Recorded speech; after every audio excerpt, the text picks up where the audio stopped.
Hyskore sighting and cleaning vise is an indispensable accessory for the serious shooter.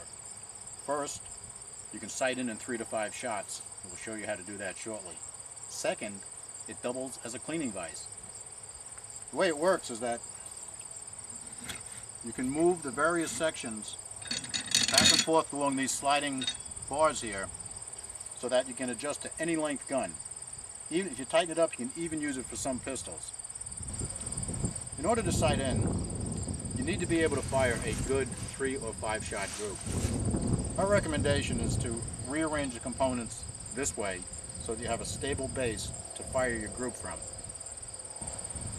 First thing to do is fire a 3 or a 5 shot group, because you really need a tight grouping to reference from.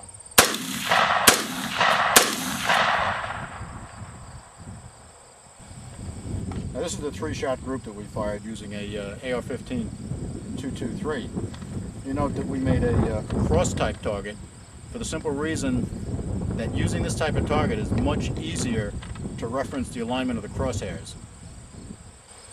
It's important to mark the center of the group, and we supply iridescent markers you put right over so the center of the group is right in the middle of it.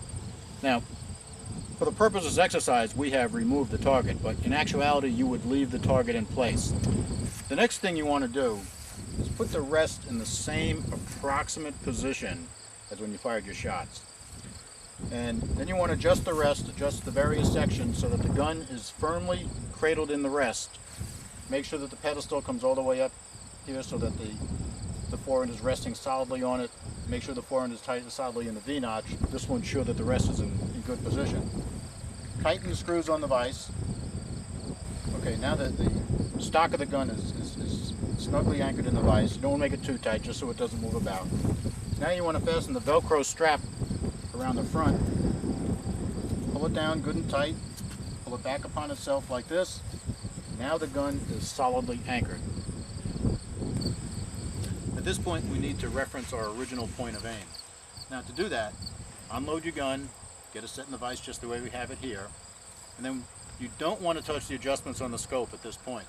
What we're going to do is we're going to move the vise left and right for windage, and we're going to use the elevation adjustments at the four corners of the vise to set our elevation to move the reticle, the crosshair of the scope, to exactly the point where we fired our original shots. Now, in our case, that's the center of the cross. If you're using a bullseye target, of course, that's the center of the bullseye. This is the final step. In this step, we're going to align the point of impact and the point of aim. In other words, we're going to get you sighted in. You take the scope caps off, get behind your gun, and do not touch the vise. The vise must remain right where it is, with the center of the reticle on your original point of aim, which of course in our case was the center of the cross target, and if you're using a bullseye target, it's the center of the bullseye. Look through your sight, and by turning your adjustment knobs, walk the reticle onto the center of the point of impact, which is the group that we fired and marked with the orange dot. At that point, you are sighted in.